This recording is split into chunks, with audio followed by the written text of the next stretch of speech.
GWATA TV gives you a first look at North Central Washington's business news. You'll hear from our local business, tech, and education companies as Jenny discusses hot topics and current events with some of the best innovators and pioneers in North Central Washington.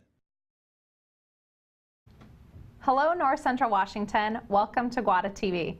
I'm your host, Jenny Rojanasatian, and each week on GWATA TV, I interview one guest, sometimes two, to talk about what's going on in our region. Today's episode, we're going to feature two individuals from the North Central Education Service District to talk about the work they're doing at the ESD, the work they're doing in STEM, as well as what's ahead for their organization. So stay tuned for another great episode of GWATA TV.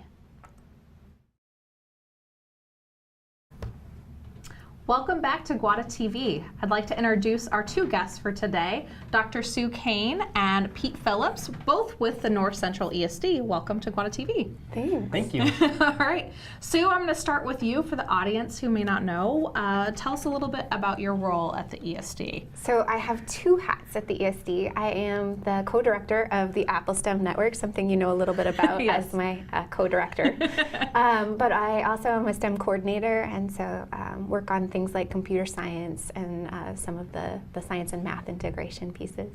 And you're heading into your second year at the ESD. I am. Right? That's exciting. That is exciting. And I know it's exciting for Pete because you helped onboard Sue. She's Yep. part of your team. Yep. Pete, what do you do for the ESD? Yeah, I am the Director of Technology, so just one hat as opposed to Sue, but it's a rather broad hat that has IT as well as STEM and our teaching and learning department, all incorporated. And the ESD, let's talk a little bit about what does ESD stand for? What does NCESD stand for? Sure. And what is your kind of mission? Yeah, we're going to throw out a bunch of acronyms, Acronyms. so we're going to try and slow down a little Yeah. bit on each of those. So North Central Educational Service District. We are centrally located in Washington State. We serve 4 counties, which is Chelan, Douglas, Grant, and Okanogan counties. There are 9 ESDs around the state, geographically broken up. We're the largest ESD as if you look at a footprint, but we're the smallest when you look at student totals, student FTE. So very rural, very spread out. And our job is to provide services to school districts across the board. Whatever they need, the ESD is here to help the school run. And those services are range in offerings because how many school districts are in the ESD? Yeah, yep. 29? 29 school districts, and we offer everything from business manager services, IT services, migrant, nursing, curriculum development, training for teachers, which is our bread and butter and what we'll talk about today, professional development for teachers. But if a district needs help with something or purchasing, we do a lot of group co-op purchases. We're here to provide everything from top to bottom at a school. For the school districts. Well, important work. Like you said, you're one of 9 ESDs in Washington State. And we're also going to talk a little bit later about how your ESD, our local ESD, is kind of helping champion some things statewide. So we're excited about that. But let's break down some of those acronyms, which we mentioned, because we wanted to highlight STEM education today. And we also wanted to talk about some career connections. So Sue, we'll start with you. What is STEM education? What does that mean? So STEM is an acronym, science, technology, engineering, and math, but really importantly, it's not an ingredients list. So just because you have science doesn't mean you have STEM, just because you have technology doesn't mean you have STEM. It's when you put all of those things together and integrate them that you get context. So you learn science, but not like memorizing facts like many of us had to do.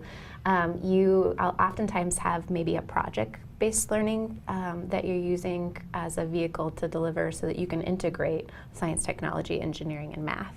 And so it's kind of a swing where they used to be integrated in projects, and then in education, we went to where these subjects were really siloed, and you had just math time and just science time and just English.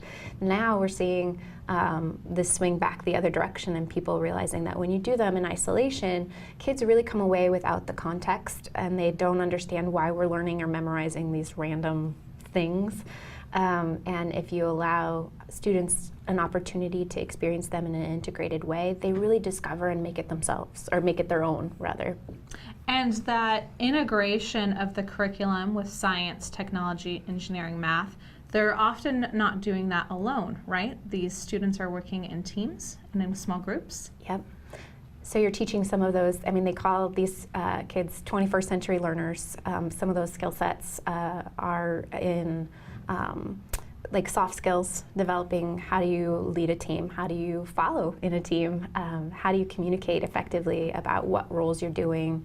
And so the STEM education, when it's done that way and it's project-based and it's team building, really helps students build some of those 21st century skills that we want them to have. They learn how to work with others to transition into employment, right? Because we don't work in silos in industry. They also learn, I think, something that I've seen over the years is they learn how to fail.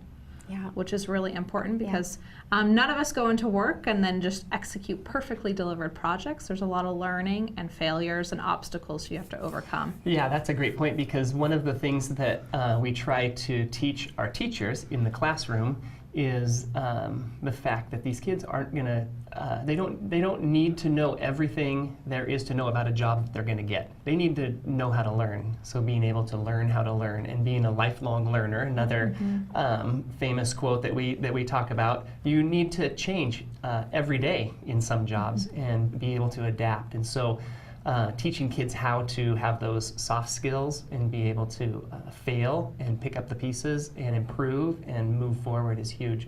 But another thing that Sue mentioned I want to tag onto is working in teams as a student is great, but one thing we see with STEM on the forefront is teachers are working in teams. So they're going outside of their own classroom, and they're excited about working with a science teacher, working with a history teacher or an English teacher on a STEM project, which really incorporates it and answers that question that we've asked, you know, since we were in school, and my kids ask is, why do I need to know this?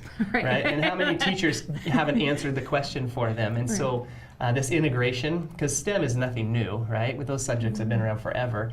But being able to answer the question of why do I need to know this now, whether it's a history lesson that's integrating science or using technology to answer some other question in a curriculum area. Yeah.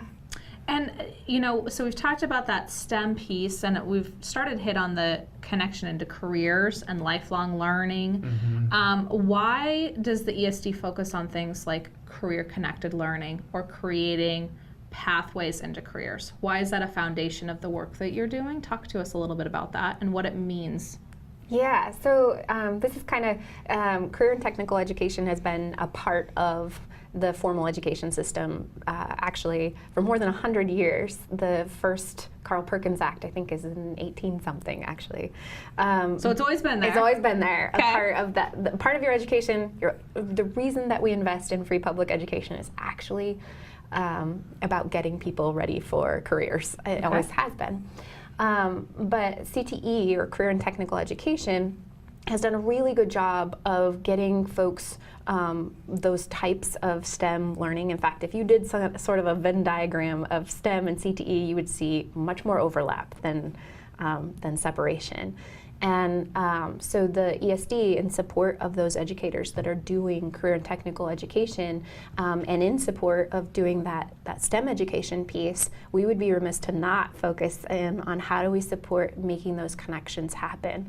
And where we find a great need is in, in classrooms, teachers want to make those connections, but how do you, if you're a teacher and you're responsible for, if you're an elementary teacher, you're responsible for 30 little people and all of their learning objectives and the content and the curriculum, and you're in the thick of teaching your lessons, how do you make those connections outside to an architect or an engineer, or bringing somebody from a business background in?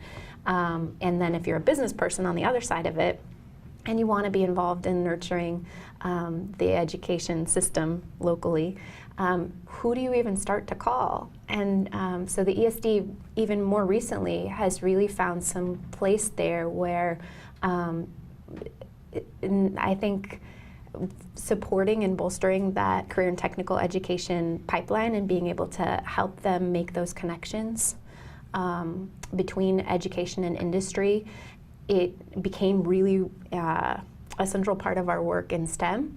And it continues to kind of grow on a statewide level to be the point where folks are saying, this needs some attention, this needs some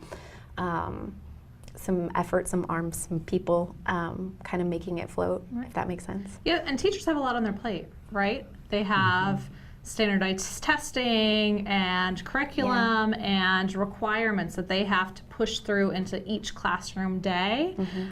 So what I'm hearing from you is that ESD is providing a way to bring some outside knowledge and resources that teacher may not have time to develop individually.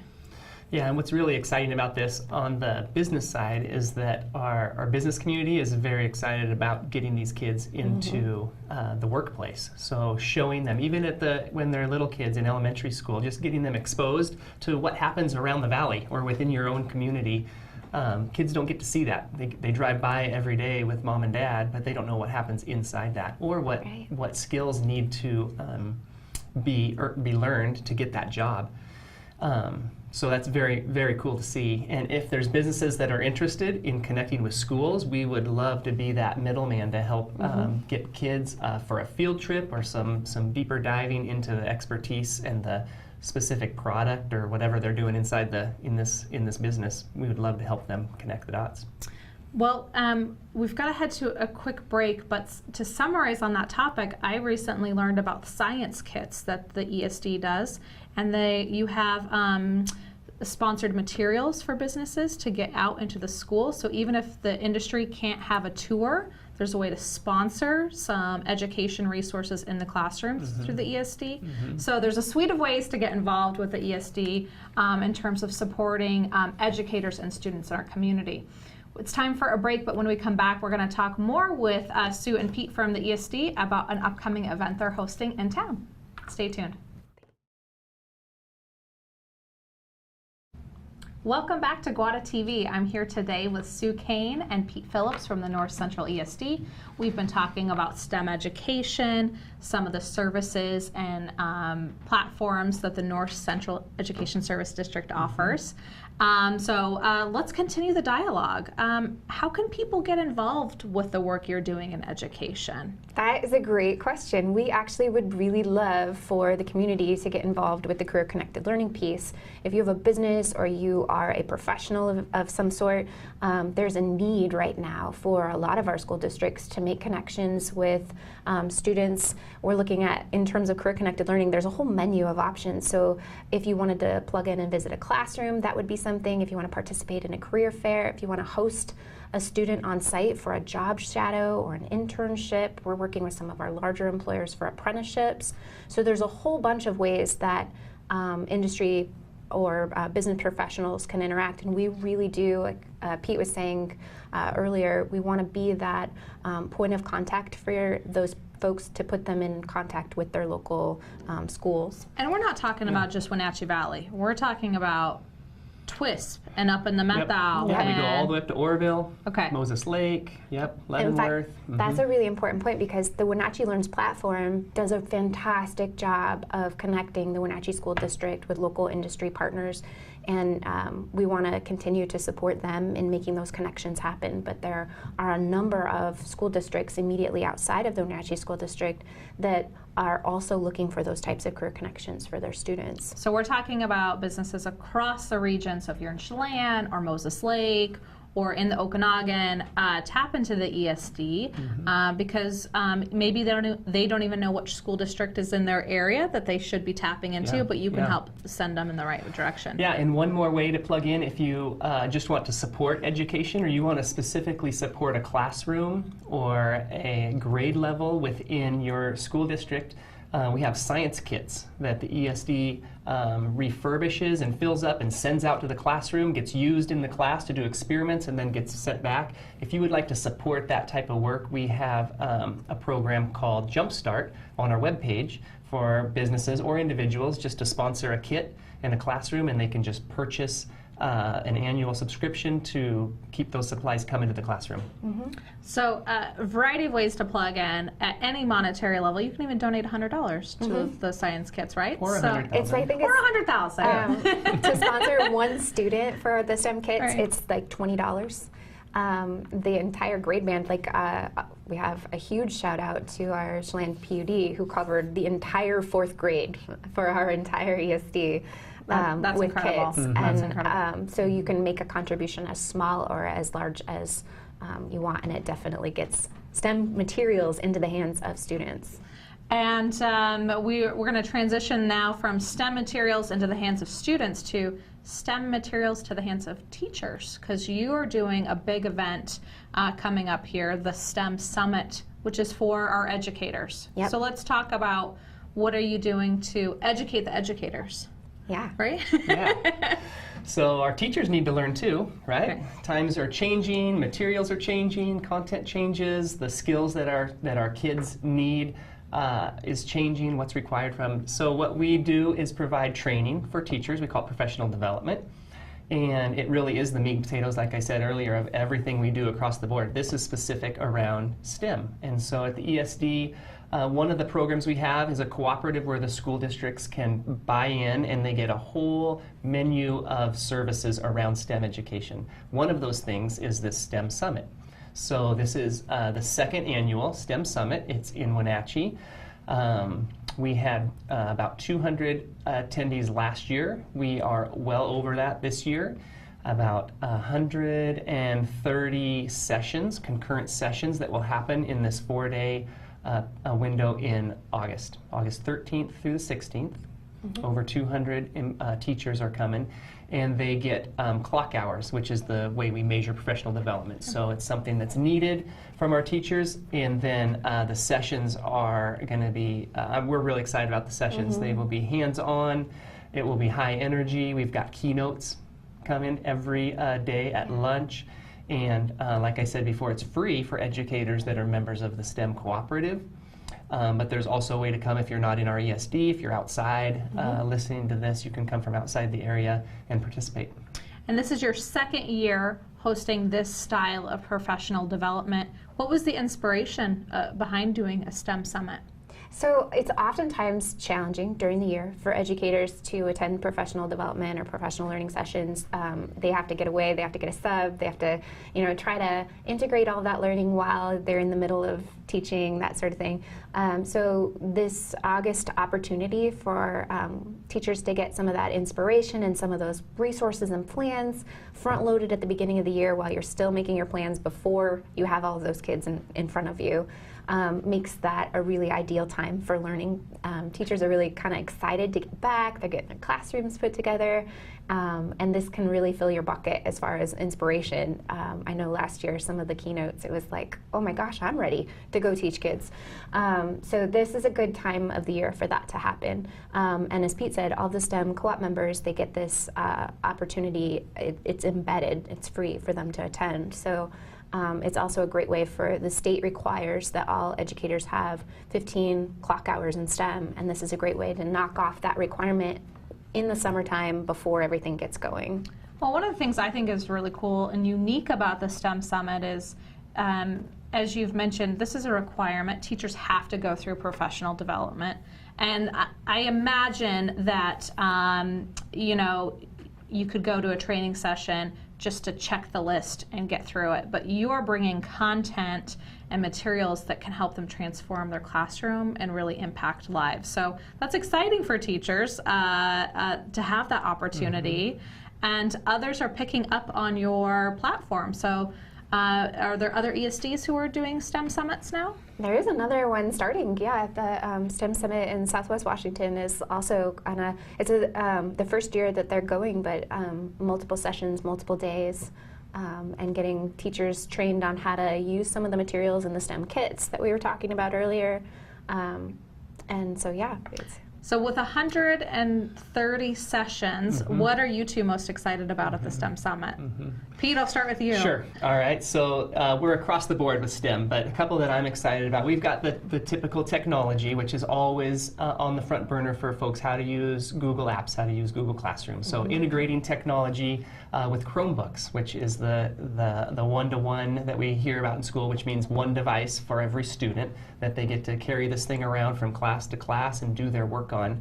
So teachers are very excited about using the technology as a tool, right? So after that, the technology kind of focuses around computer science. So it's really cool to see a group of teachers coding and creating apps inside of at the STEM Summit, inside these classrooms. And just to be able to feed off of each other and build a game or build an app that has a purpose in their classroom is pretty exciting. So we've got Microsoft, we've got Google, we've got a whole bunch of technology courses. I think coding is one of the areas that teachers were traditionally kind of intimidated by, right? If they're not a computer science professional, how do they integrate it? But there's a lot of programs that the ESDs helped, like TEALS, where you're helping bring computer science into a teacher who has no computer science background. Right. Yeah, the TEALS program is great because it does not require any experience. So a teacher or a school, a high school can implement computer science with no training at all, because what we do is we leverage professionals that are working at Amazon and Microsoft and Apple, and they come in over the web and do video, and they teach the class over video conferencing to these students. So the teacher in these TEALS classrooms is actually just one of the students learning as they go. Within a couple years, they're ready to take over the class. So it's an awesome opportunity for those kids to get a mentor that's in industry, real world experience, and also to have someone to bounce questions off about what does this look like to be a computer programmer at Amazon as a career. Making that connection into industry. So teachers can get their feet wet at the STEM Summit with some of your coding seminars. Sue, what are you most excited about at the STEM Summit? Oh my goodness. So we have some career-connected learning sessions, and I'm very excited about those because a couple of them I get to lead. However, the one that I'm so excited about is actually called Kids in the Forest, and it's a partnership with the Cascadia Conservation District and some of our local STEM education enthusiasts who are going to take teachers out into the field or teach them how to take their students out into the field and really kind of learn a little bit about our forest classrooms. We live in an area that is rich with natural resources. So how do you create some of those STEM experiences out in the field and really empowering teachers on what kinds of learning objectives you can fold in and what kinds of activities you can do to bring that outside inside and get those meaningful connections for kids. So I'm really excited about that one. And as you're telling us about this activity, I was just coming to mind that nonprofits can get involved, because obviously you're working with not just industry at the STEM Summit, but nonprofits, mission-based organizations to bring learning to the ESD. Well, unfortunately, we're starting to run down on time, so we have to close out today's episode. But how can folks get in touch with you? They want to learn more about the ESD. Yep, if they just go to our website, ncesd.org, give us a call, and we'd be more than happy to get them connected. Perfect. All right. Well, we'll see you next time on GWATA TV. Thanks for joining us. Since 1999, GWATA has served as North Central Washington's Tech Alliance. As a 501c3, our mission is to bring people and technology resources together to create a thriving community. Through our work, we aim to inspire, engage, and connect.